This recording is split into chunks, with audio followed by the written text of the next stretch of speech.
the KwaZulu-Natal Cooperative Governance and Traditional Affairs MEC, Thulasizwe Buthelezi, has announced that at least one traditional leader should serve in the Executive Committee of Municipalities in the province. Buthelezi says this will be done to afford traditional leaders a voice in the deliberations held by council members in municipalities. There have been calls in the past to include Amakhosi in the affairs of municipalities so that they can represent the interests of people living on tribal land.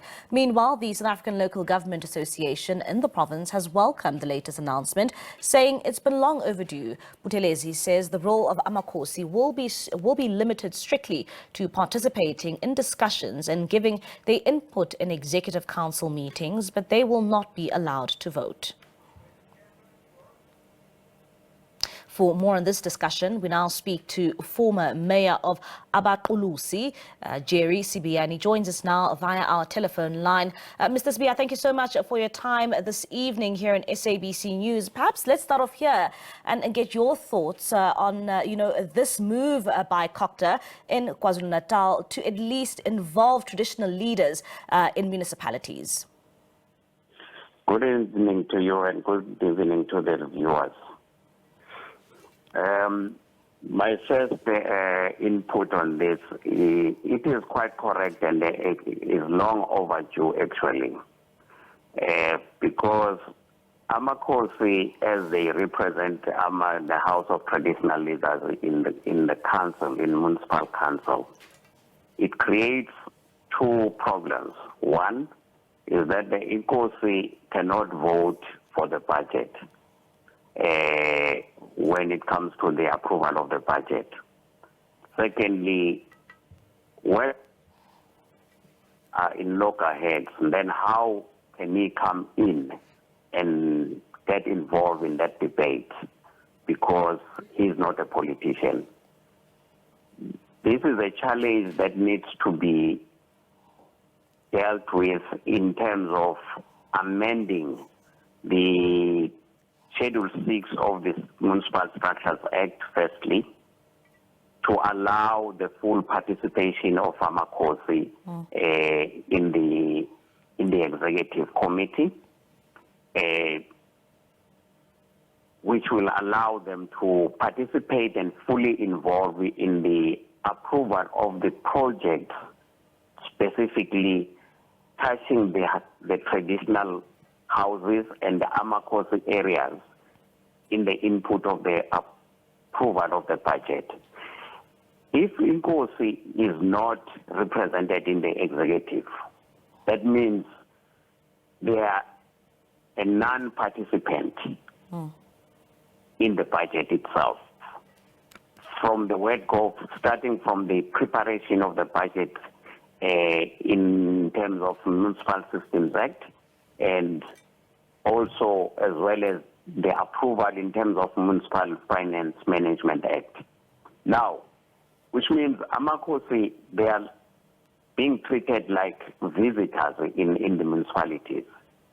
Yeah. Because they cannot participate and make an impact.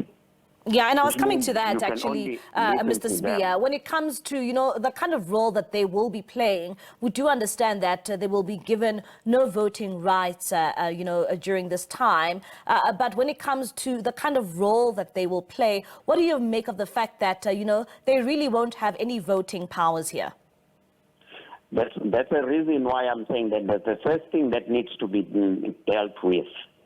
His initiative is quite correct, and I support him to have at least one member of Amakhosi sitting in the executive.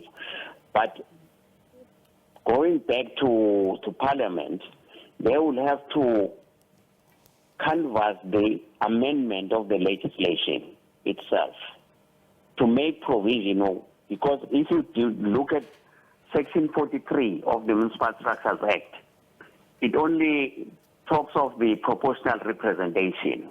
It doesn't talk of the traditional leaders. Proportional representation only deals with political parties. Sometimes even independent candidates don't sit in the executive, and not unless there is a coalition type of arrangement. Now, if there is a coalition type of arrangement, the parties will include that independent. Now, it is a great challenge for Inkosi to participate without the voting powers. So this is a challenge that needs to be dealt with at a national level in amending the section 43 of the municipal structures and then regulate it fully. For now, I would say it's a starting point, and I think he is thinking wisely. I will urge maybe he is lobbying on other MECs in the MINMEC to try and make sure that they participate, including SALGA. As much as, we talk about the problems associated, with this move, at the same time, you do welcome it. And maybe if you can just paint a picture for us and just let us know in terms of the role of traditional leaders in provinces like KwaZulu-Natal, how important is their role in communities? I would say it is very much important, because if you look at the actual participation of Amakosi in their areas, they are leading a vast area in terms of the jurisdiction. But now, if a politician doesn't work hand in hand with that Inkosi, you will always see the project not going towards those areas. For example, let me make a typical example. You'll find that other communities do have community halls. Then that Inkosi, just adjacent to the very same Inkosi, because it's not aligned to the councillor that has won the award, they will be sitting under the trees because he doesn't participate in the executive, not only in the executive, including in council. Because also the other section that needs to be amended, if you look at Schedule 6 of the Municipal Structures Act, it gives the powers to the MEC to identify the traditional citizen leaders that are going to be gazetted in, so that they will sit in council. Now, even sitting there, they like on an observer status, not on a full participation as members, which gives them a little bit of a challenge, because they will only speak once if they have been allowed. If the Speaker of Council doesn't allow them, then they will never participate at all. And Mr. Sibiya, when it comes to, some of the steps that you will be taking to highlight some of these issues you have, as much as, you do welcome it, like you said a bit earlier on, you still have reservations and you'd like for Parliament to intervene. When will this work begin to highlight these issues to Parliament so that some of these regulations can be discussed and be seen if maybe, there needs to be some sort of change to give some sort of powers to of course, traditional leaders? It starts from the identification of the problem. You have to mitigate the challenge that you come across, firstly. And then you come up with an initiative. The initiative, it needs to be a joint effort. Parties are represented in NCOP. Parties are also in seat. In NCOP, there is also SALGA.